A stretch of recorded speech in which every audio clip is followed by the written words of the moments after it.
এই দুনিয়া চিরজীবন থাকার জায়গা না, অন্ধকার কবর যে আমার আসল ঠিকানা। এই দুনিয়া চিরজীবন থাকার জায়গা না, অন্ধকার কবর যে আমার আসল ঠিকানা। ওই কবরে থাকবো একা, সঙ্গী পাবো না। আমার মরণ আসিবে কখন কেউ তো জানে না। আমি মরে গেলে আমায় তোমরা ভুইলা যায় না। বলুন, আমি মরে গেলে আমায় তোমরা ভুইলা যায় না। আমার মরণ আসিবে কখন কেউ তো জানে না। আউযু বিল্লাহি মিনাশ শাইতানির রাজীম।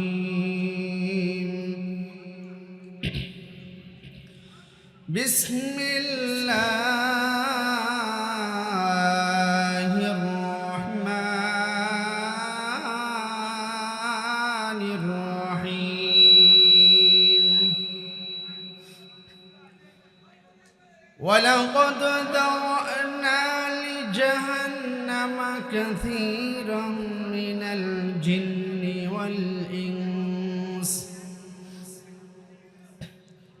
لهم قلوب لا يفقهون بها ولهم أعين لا يبصرون بها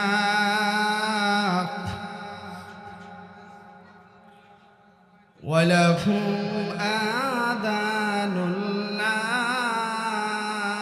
يسمعون بها أولئك كالأنعام بل هم أضل أولئك هم الغاشلون.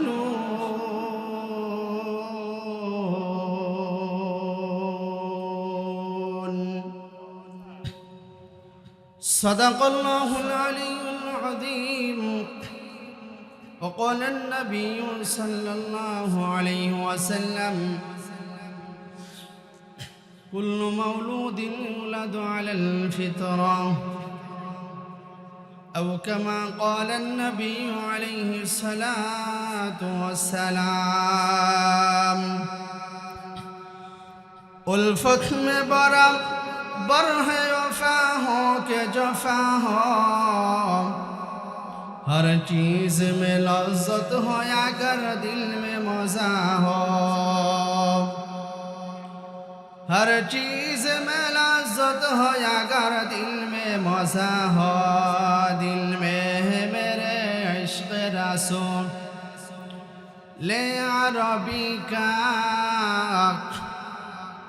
परवाना हूँ मैं शम्अ रुख़ पाक नबी का।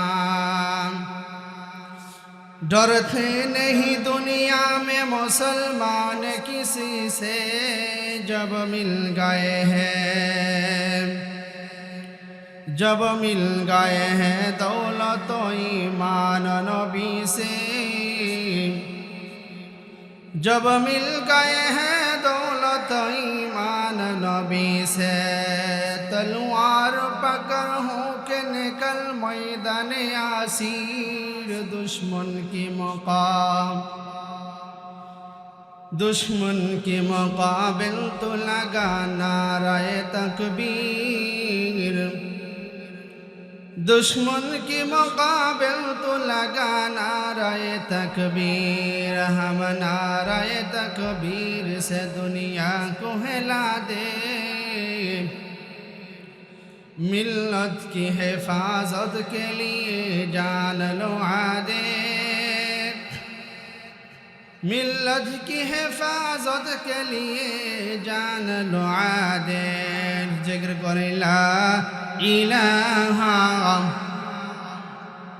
और जोरे ला इलाहा इल्लल्लाह, ला इलाहा इल्लल्लाह সুবহানাল্লাহ ওয়ালহামদুলিল্লাহ লা ইলাহা ইল্লাল্লাহ সুবহানাল্লাহ সুবহানাল্লাহ সুবহানাল্লাহ দিন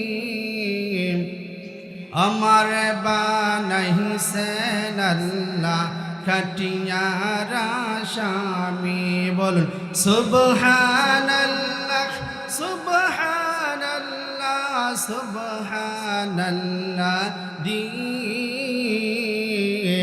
আমার বানাইছেন আল্লাহ কবরের আসামি আমার মাতারি বন্ধন খুলিয়া দেখো আমার মাতারি বন্ধন খুলিয়া দেখো মাতা কোরআনের নূর আছে নাকি নবীজির কাছে শুনিয়া বলো আমার জামিন দেই নাকি নবীজির কাছে শুনিয়া দেখো আমার জামিন দেই নাকি সুবহানাল্লাহ সুবহানাল্লাহ সুবহানাল্লাহ দিন আমার বানাইছেন আল্লাহ কবরের আসামি বলুন আমার বানাইছেন আল্লাহ কাটিয়ার আসামি সুবহানাল্লাহ সুবহানাল্লাহ সুবহানাল্লাহ দিয়ে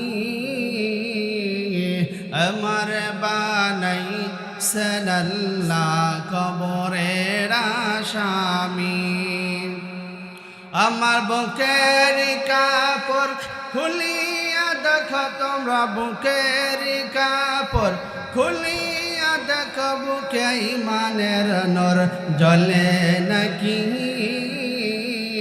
নবীজির কাছে শুনিয়া দেখো আমার জামিন দেই নাকি নবীজির কাছে শুনিয়া দেখো আমার জামিন দেই নাকি সুবহানাল্লাহ সুবহানাল্লাহ সুবহানাল্লাহ দিয়ে আমার বানাইছেন আল্লাহ তিন বান্ধনের আসামি লা ইলাহা আর জনে লা ইলাহা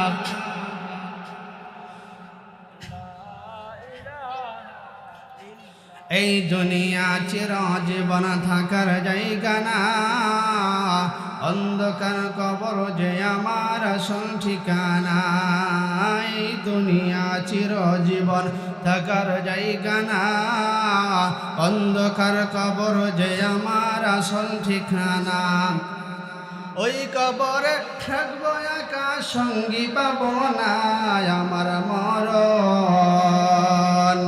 আমার মরণ আসিবে কখন কেউ তো জানে না আমি মরে গেলে আমায় তোমরা ভুইলা যায় না বরং আমি মরে গেলে আমায় তোমরা ভুইলা যায় না আমার মরণ আসিবে কখন কেউ তো জানে না লা ইলাহা আর জোরে লা ইলাহা লা ইলাহা ইল্লাল্লাহ ইল্লাল্লাহ ইল্লাল্লাহ লা ইলাহা লা ইলাহা ইল্লাল্লাহ মুহাম্মাদুর রাসূলুল্লাহ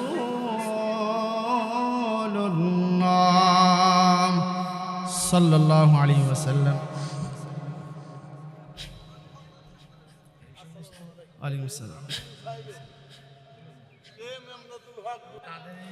তারটিয়া কবরস্থান নুরানিয়া হাফিজিয়া মাদ্রাসার উন্নয়ন কল্পে নবম বার্ষিকী তাফসিরুল কুরআন মাহফিলের সম্মানিত সভাপতি আলহাজ মোহাম্মদ আবু সাইদ ফকির সভাপতি অত্র মাদ্রাসা এর শ্রেষ্ঠ আলেমেদিন আলহাজ হাফেজ হজরত মাওলানা মুফতি আব্দুর রউফ সাহেব দামাত বরকাতুহুম আলিয়া সহ দিগার উলামা ইকরাম সম্মানে সমবেত দিন প্রিয় ইসলাম প্রিয় বুড়া বাবারা জোয়ান ভাইয়েরা পর্দার আলোর অবস্থানরত চোদ্দিয়া মা ও বোনেরা সকলের প্রতি আমার মোবারকবাদ ও আবার সালাম।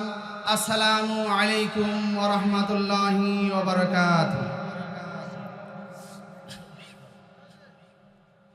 মহাগ্রন্থ আল কোরআনের অসংখ্য অগণিত 114টা সূরার মাঝে সূরাতুল আরাফের 179 নং আয়াত আপনাদের সম্মুখে পাঠ করেছি। মহান আল্লাহ যদি চাহে এই আয়াতে কারিমা থেকে সংক্ষিপ্ত কিছু আলোচনা আপনাদের সামনে পেশ করার চেষ্টা করব। সকলেই বলেন আল্লাহুম্মা আমিন। সম্মানিত তৌহিদি মুসলিয়ান একরাম, আল্লাহ পাক রব্বুল আলামিন মহাগ্রন্থ আল কোরআনের সূরাতুল আরাফ 179 নং আয়াতে মহান রব বলেন, ওয়ালাকাদ যারানা লি জাহান্নামা কাসীরাম মিনাল জিন্নি ওয়াল ইনস। সম্মানিত উপস্থিতি, আগে বোঝা দরকার আল্লাহ পাক রব্বুল আলামিন পৃথিবীতে লক্ষ লক্ষ মাখলুকাত দুনিয়াতে সৃষ্টি করেছেন। আমরা মনে করি 18,000 মাখলুকাত, এই ইনফরমেশন ভুল। লক্ষ লক্ষ স্থল এবং জলে আল্লাহ তাআলা প্রাণী সৃষ্টি করেছেন। এর মাঝ থেকে আল্লাহ পাক রব্বুল আলামিন জ্ঞানে গুণে বুদ্ধিতে আল্লাহ তাআলা মেধা দিয়ে বুদ্ধি দিয়ে জমিনে প্রেরণ করেছেন আল্লাহর প্রতিনিধি হিসাবে জিন সম্প্রদায় এবং মানব সম্প্রদায়ের মাঝ থেকে, এবং যাদেরকে বলা হয়েছে আশরাফুল মাখলুকাত। পৃথিবীতে সর্বোত্তম জাতি মানুষ এবং জিন, আবার সর্বনিকৃষ্ট জাতিও ইনসান। আল্লাহ পাক রব্বুল আলামিন এই মহা পৃথিবীকে নিয়ন্ত্রণ করেন কার মাধ্যমে? আল্লাহ তাআলার অসংখ্য অগণিত ফেরেশতার মাধ্যমে। ফেরেশতাদেরকে আমরা দেখতে পারি না, ঠিক না বে ঠিক? দেখতে পারি, দেখা যায় না, কিন্তু ফেরেশতা আছে না নাই? ওই যে অনেক কিছুতে দেখি না, নাস্তিকদের কথা, অনেক কিছু দেখা যায় না, যা দেখা যায় না তাতে বিশ্বাস নাই। এই যে হাওয়া, এটাকে আমরা দেখতে পাই। আমাদের মাঝে রূহ বিচরণ করছে, আল্লাহর নির্দেশে রূহ আল্লাহ তাআলা আমাদের মাঝে নিয়ন্ত্রণ করছেন মহান রব।